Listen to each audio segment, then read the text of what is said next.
한국은 원래 우리 중국의 속국이었는데 좀 성장했다고 건방져졌어. 아유 차이니즈 투? 오 코리언. 뭐야? 왜 한국인 여권은 통과되고 중국은 안 되는 거야? 평상시 한국이 중국의 속국이었고 땅도 조그마한 나라가 오만해졌다고 생각하던 중국인이 있었습니다. 그런데 유럽 공항에서 중국은 심사를 받고 한국 여권은 바로 통과되는 것에 대해 자존심에 큰 상처를 입게 됩니다. 대체 무슨 일인지 지금 바로 시작합니다.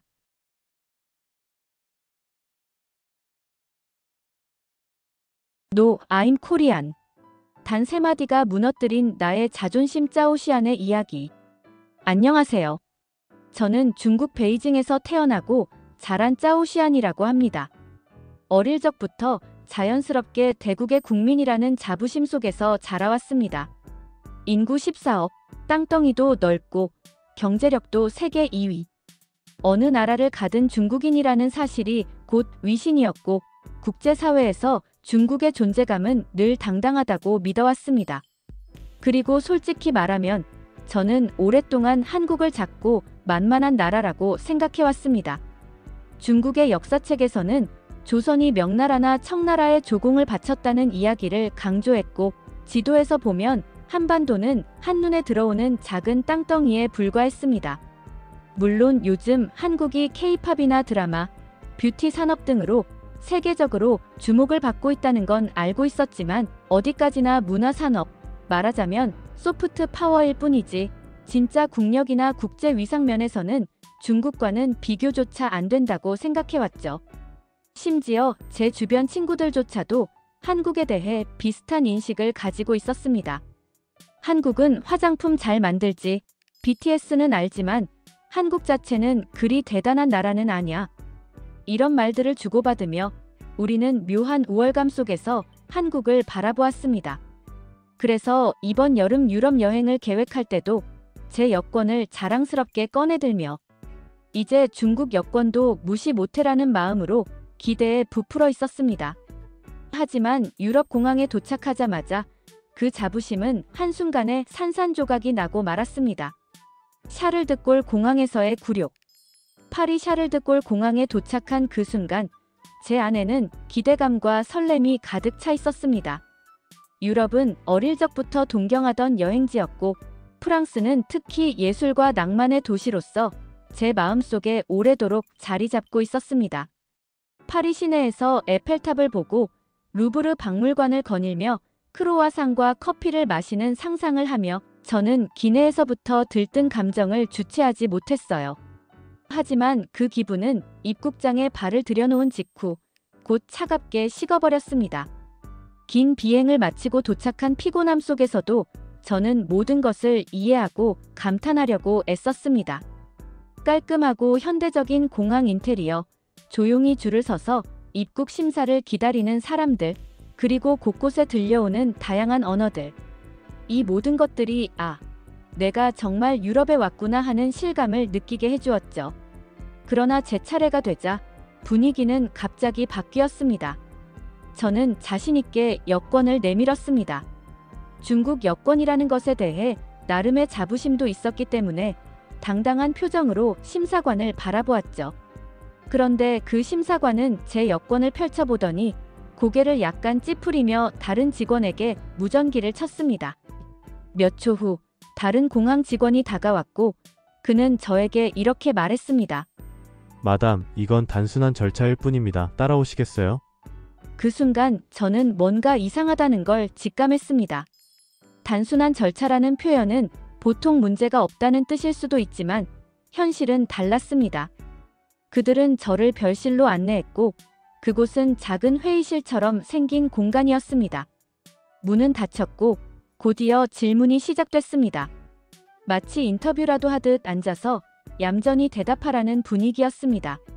이번 여행 목적은 무엇입니까? 숙소 예약 내역을 보여줄 수 있습니까? 귀국 비행기표는 소지하고 있습니까? 얼마나 체류할 예정입니까? 프랑스에 지인이 있습니까? 이런 질문들이 쉴 새 없이 쏟아졌습니다. 물론 모든 것을 준비해왔고 하나하나 대답은 할 수 있었지만 문제는 그들의 시선과 태도였습니다. 마치 제가 무언가 숨기고 있는 사람처럼 아니면 불법 체류를 노리고 온 사람처럼 저를 바라보는 눈빛이었어요. 저는 그저 여행을 하러 온 평범한 젊은이일 뿐이었는데 그들의 질문은 마치 죄인을 다루듯 꼬리를 물고 이어졌습니다. 2시간이 지났습니다. 저는 이미 기운이 빠졌고 피로와 함께 자존심까지 무너지는 느낌이 들었습니다. 이게 유럽이야? 중국인은 이렇게 취급당해야 하는 거야?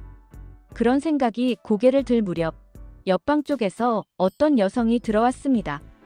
저보다 나이가 조금 어려 보이는 동양인 여성이었고 그녀 역시 입국 심사를 기다리고 있었습니다.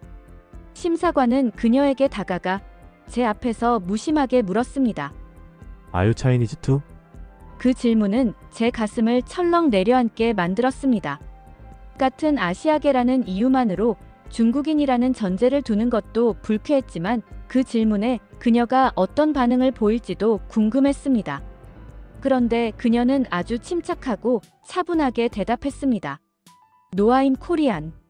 그 짧은 대답이 끝나자마자 상황은 놀라울 만큼 급변했습니다. 사관은 그녀의 여권을 대충 넘기고 별다른 질문 없이 고개를 끄덕이며 말했습니다. 웰컴 투 프랑스.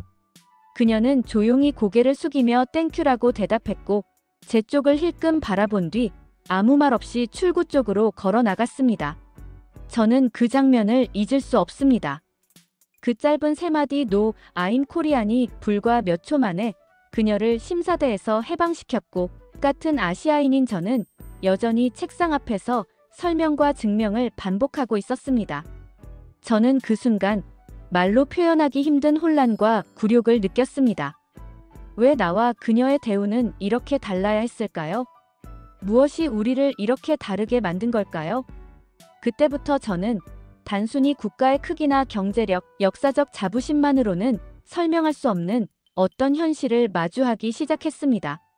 그리고 그 현실은 제가 가지고 있던 세계에 대한 인식과 자존심을 송두리째 흔들고 있었습니다. 국경에서도 반복되는 현실. 샤를드골 공항에서 겪은 그 일이 단순한 예외적 상황이었기를 저는 간절히 바랐습니다.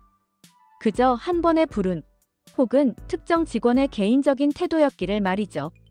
하지만 며칠 뒤 프랑스 파리에서 독일로 넘어가는 유로스타를 탔을 때 저는 그 일이 우연이 아니었음을 확실히 깨달았습니다. 유로스타는 국경을 넘는 기차이기 때문에 일정 구간에서는 승객의 여권과 짐을 검사합니다. 저는 별 의심 없이 제 차례가 오기를 기다렸고 중국 여권을 꺼내 손에 들고 있었습니다. 그런데 검문에 나선 직원은 제 여권을 보자마자 표정을 굳히며 Can you open your bag? 이라고 말했습니다. 저는 순순히 가방을 열고 안에 있는 물건을 하나하나 보여주기 시작했죠. 질문은 이어졌습니다. 여행 경로는 언제 돌아가는가? 중국 내 직장은 이 가방은 본인 것 맞는가? 꼬리에 꼬리를 무는 확인 절차였습니다.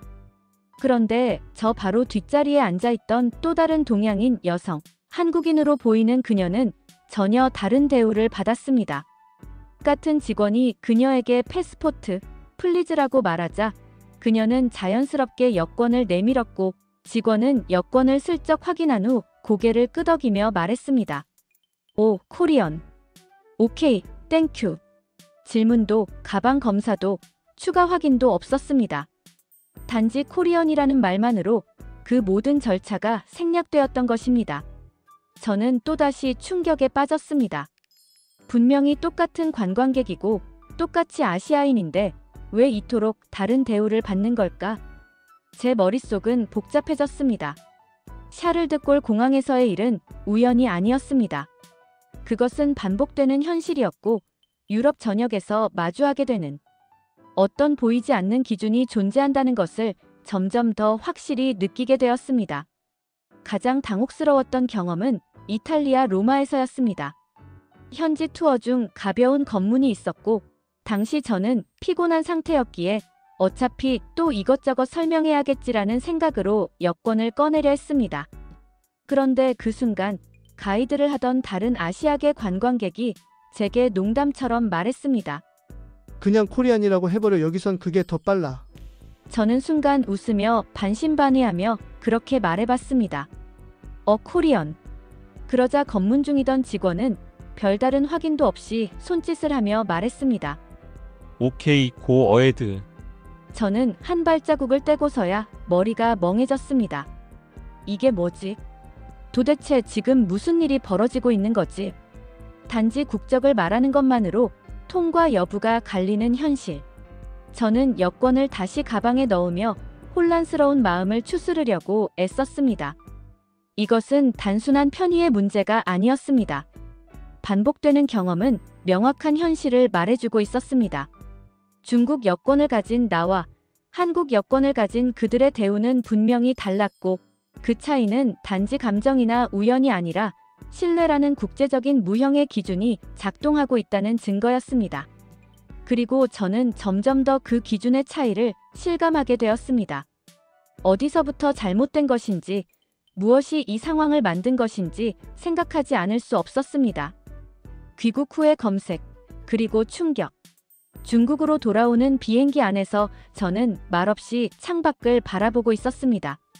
유럽의 하늘 아래서 겪었던 여러 장면들이 머릿속을 떠나지 않았습니다. 공항에서, 국경에서, 거리에서 한국 여권을 가진 이들과 나의 대우는 너무도 달랐습니다. 처음엔 단순한 편견이나 우연이라고 생각하려 했지만 그 모든 장면이 반복되고 축적되면서 저는 결국 의문을 품지 않을 수 없었습니다. 정말 한국 여권이 그렇게 대단한가? 왜 한국인은 질문 하나 없이 통과하고 나는 신분 확인과 짐 검사를 받아야 했을까? 중국 베이징에 도착하자마자 저는 짐도 제대로 풀지 않고 노트북을 켰습니다. 머릿속을 떠나지 않던 질문에 대한 답을 찾기 위해 검색창에 키워드를 입력했습니다. 한국 여권, 한국 입국 심사, 코리안 패스포트 랭킹. 그리고 마주한 검색 결과는 충격 그 자체였습니다. 2024년 기준 헨리 여권 지수 헨리 패스포트 인덱스에 따르면 한국 여권은 세계 3위. 무비자 또는 도착비자로 입국 가능한 국가 수는 무려 189개국에 달했습니다. 중국 여권이 약 80여 개국 수준이라는 것을 비교하면 단순히 2배 이상 많은 나라가 한국인을 신뢰하고 받아들이고 있는 셈이었습니다. 저는 화면을 몇 번이나 새로 고침하며 눈을 의심했습니다. 정말 이게 맞는 정보야? 계속해서 관련 기사를 읽어나가자 단순한 여권 순위 문제가 아니란 걸 깨달았습니다. 한국은 이미 G7 정상회의에 초청받는 나라가 되었고, 반도체, 배터리, 조선, AI, 문화 콘텐츠 등 거의 모든 분야에서 세계의 주목을 받고 있는 국가였습니다. K-팝과 드라마는 단지 표면적인 상징일 뿐, 실질적인 국력과 기술력이 뒷받침된 글로벌 리더 국가였던 것입니다.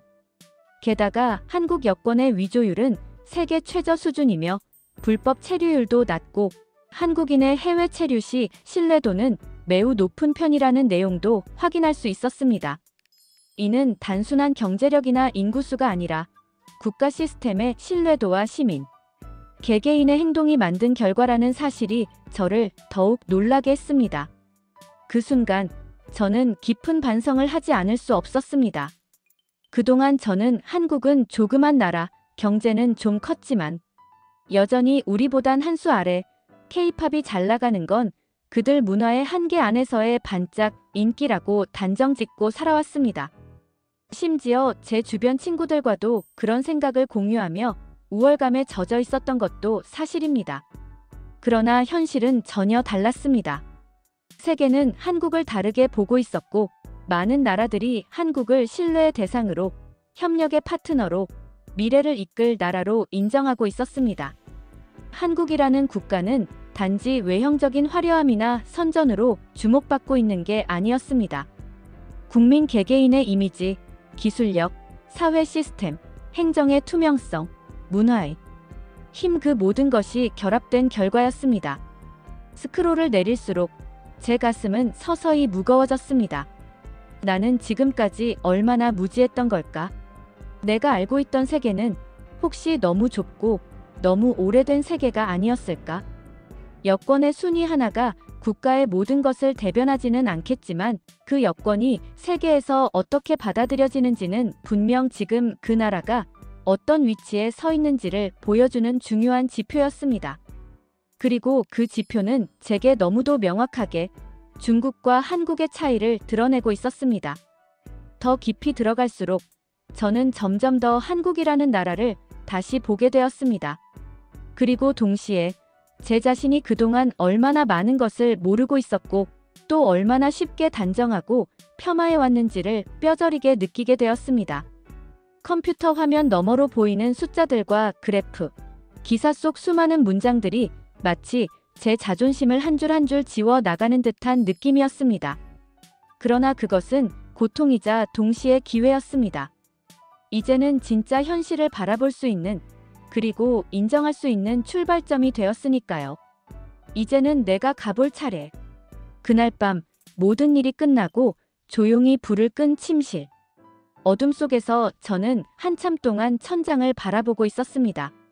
비행기 안에서부터 머릿속을 떠나지 않았던 장면들, 샤를드골 공항에서의 굴욕, 유로스타 국경 검문소에서의 차별, 로마에서의 농담 같은 현실. 그 모든 장면들이 하나의 공통된 메시지를 던지고 있었습니다. 내가 알고 있던 세계는 틀렸다. 저는 평생 중국이라는 대국에서 살아왔습니다. 세상이 인정하는 강대국, 역사와 전통, 인구와 경제력을 가진 국가.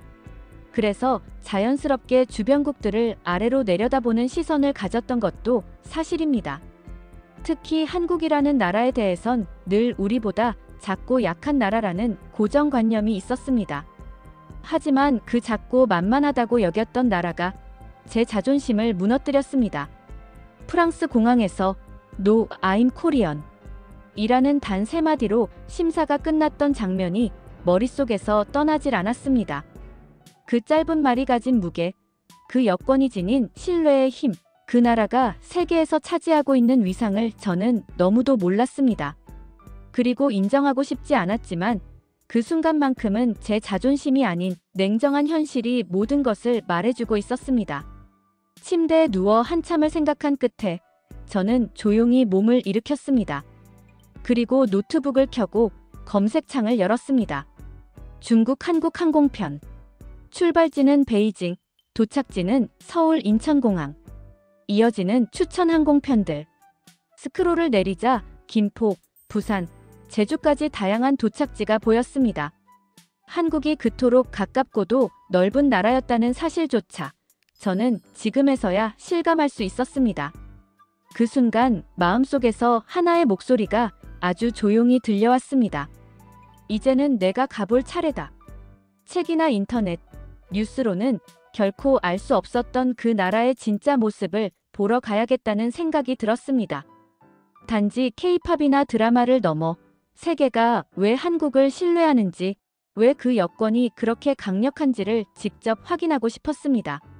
그리고 무엇보다 제 안에 뿌리 깊게 박혀있던 오만함과 무지를 완전히 지우기 위해서라도 반드시 한국을 경험해야 한다는 결심이 들었습니다. 저는 마침내 마우스를 움직여 항공권 예매 페이지로 들어갔습니다. 여러 항공사의 이름이 보였고 도착 시간과 가격, 경유 여부까지 꼼꼼히 확인하면서 천천히 예약을 준비했습니다. 이번 여행은 단순한 관광이 아닐 것입니다. 이는 제 시야를 넓히는 여정이며 나아가 제가 스스로에게 쌓아왔던 거짓된 확신들을 깨뜨리는 과정이 될 것입니다. 마지막으로 저는 메모장에 이렇게 적었습니다. 여권 한 장이 무너뜨린 내 편견. 그 나라를 다시 보게 만드는 데는 단 3초면 충분했다. 그리고 다짐했습니다. 이번엔 단지 비교를 위한 방문이 아닌 진심으로 그 나라를 보고 듣고 느끼기 위한 여행이 될 것이라고. 이제는 내가 진짜로 알아볼 차례입니다. 내가 그동안 얼마나 많은 것을 오해하고 있었는지를. 오늘의 이야기가 감동을 주었다면 구독 버튼과 좋아요를 눌러주시면 영상 제작에 큰 힘이 됩니다. 추가로 여러분의 생각을 댓글로 나눠주세요. 그리고 더 좋은 이야기로 다시 찾아뵙겠습니다. 지금까지 애국의 맛이었습니다. 끝까지 시청해주셔서 감사합니다.